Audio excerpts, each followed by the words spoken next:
You can make a difference. By becoming a supporter of our channel, you not only help us thrive, but also become an active part of our community. The link to join us is in the description.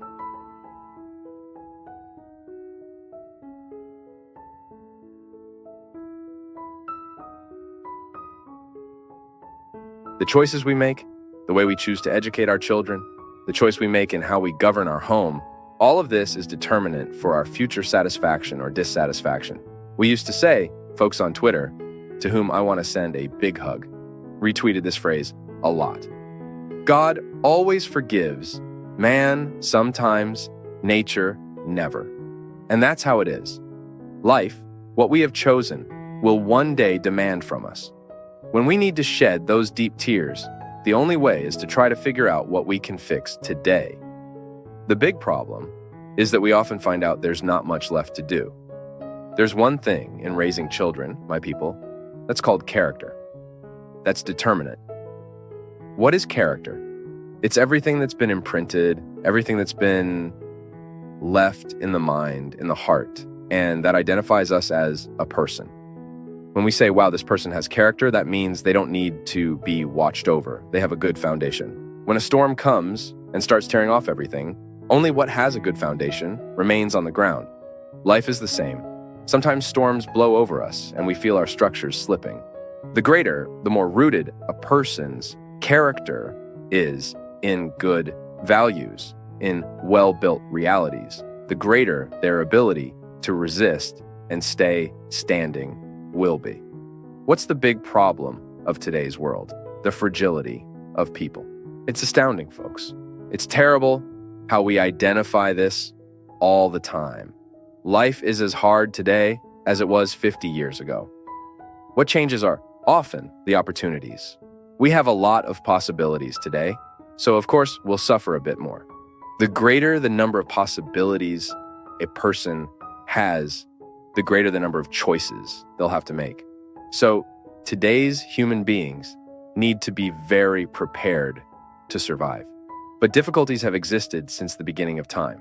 Now, what scares me is realize how fragile people are nowadays.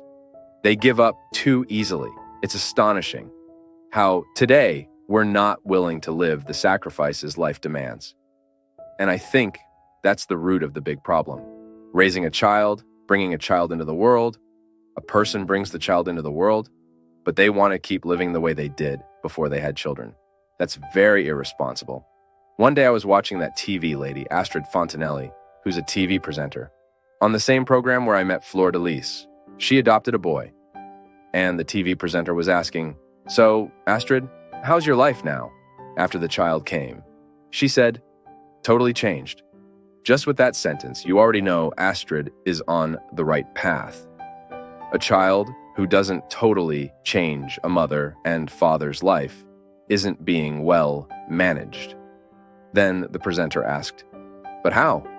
What changed?" She said, "I don't go out like I used to. This boy needs to be watched all the time. I don't entrust this solely to the babysitters. I make sure to spend as much time with him as I can." Why? My people, whoever spends more time with the child will have influence over them.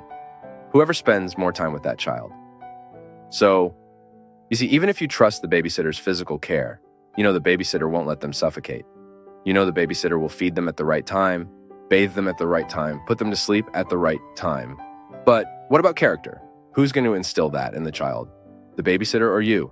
Are our babysitters prepared to offer the character our children need? Sometimes they are. Sometimes they're even more prepared than the parents. But that's not always the case. Character is what will determine the choices.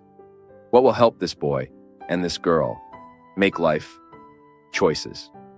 We're shocked to see how early our children are turning to drugs these days. Of course. Our 11, 12-year-old children are already living adult lives. They're not prepared for adult life, but they're already able to live it. We've said it here so many times. I particularly think it's an aggression against our children when we expose them to a stage of life they're not prepared for. Children have to be children. Teenagers are teenagers. They can't live. They can't rush into something they're not prepared for. That's a crime. And that's why, if you've brought a child into the world, start managing their stay in the world now. Because if that child doesn't turn out right later, we won't have anyone else to blame. Who's the biggest responsible? Who's the first responsible for raising children? It's the father and mother. Of course, you'll have a series of collaborators, the school where they'll study, the daycare where they'll stay, the friends surrounding them, but you also manage all of that. If you don't make the effort every day to know what happened at school, occasionally visit there, ask the teacher how your child's behaving in there. Because sometimes the child you have at home isn't the same child the teacher has there. Sometimes there's a big difference. Is the home extending to the school?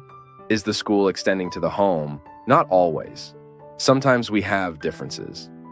So it's necessary for those who brought the child into the world to manage all of this, because otherwise they'll cry later. Oh, we'll have to set limits for this child. Set them. It's better to set them now than regret not doing so later. Then the child becomes too fragile at 18, at 20. We mentioned last week about the woman priest. You talk about those who are into drugs. You talk about those who are into prostitution, but you don't talk about those who are into laziness. It's true. Laziness today is a terrible thing. Why? Because it's directly linked to fragility. I don't know where it started, but what's a very concrete reality is that we're losing the ability to endure sacrifices. Folks, we want everything very easy. If something requires a bit of effort, we think it's not worth it, we let it go. I've seen stories around me. I'm not just talking about things I've seen from afar. No, I've seen many people around me not succeed. Why? Because they didn't want to make the sacrifice at the right time. They didn't want to study in that school. Why? Because it was too demanding. Oh, go to the other one, that's okay. That won't be so much trouble. Is that honest? Is it honest to exchange something that will better prepare us for the future just because we'll have to suffer a bit more? It's not possible. You know, this Christian teaching that many people criticize, the church preached sacrifice too much. I might agree that sometimes the preaching was exaggerated, but today this laissez-faire culture, do whatever you want, leave everything very loose, that won't build people either. If I want a result, I have to know that to achieve that result in the future, I have to strive in the present.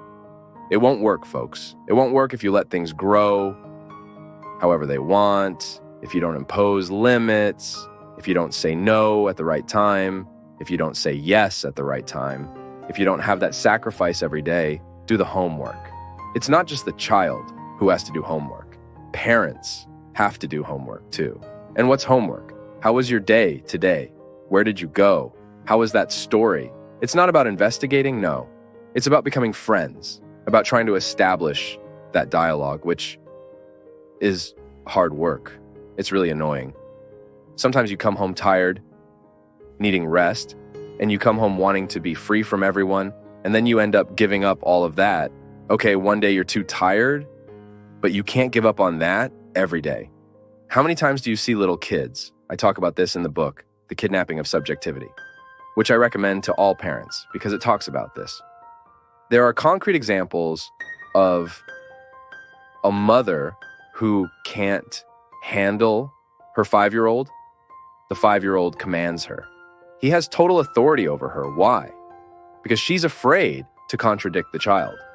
So we need to be very careful because sometimes by not setting limits at the right time, we end up planting a very serious problem for the future. And I'll say it again, life can only succeed through the sincere experience of a well-made sacrifice, of a well-made renunciation, because that's what will give us the conditions to be able to get there and have the right to sit and rest.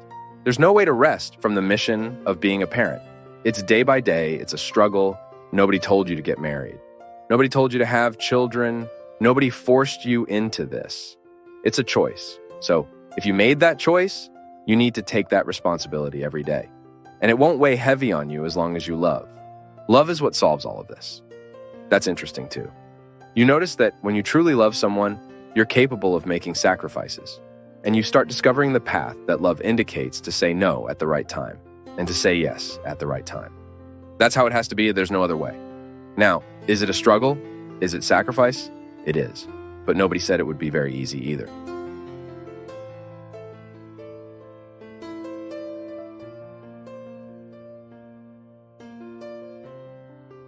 As we bid farewell on Path of Faith, we extend our heartfelt gratitude for your presence.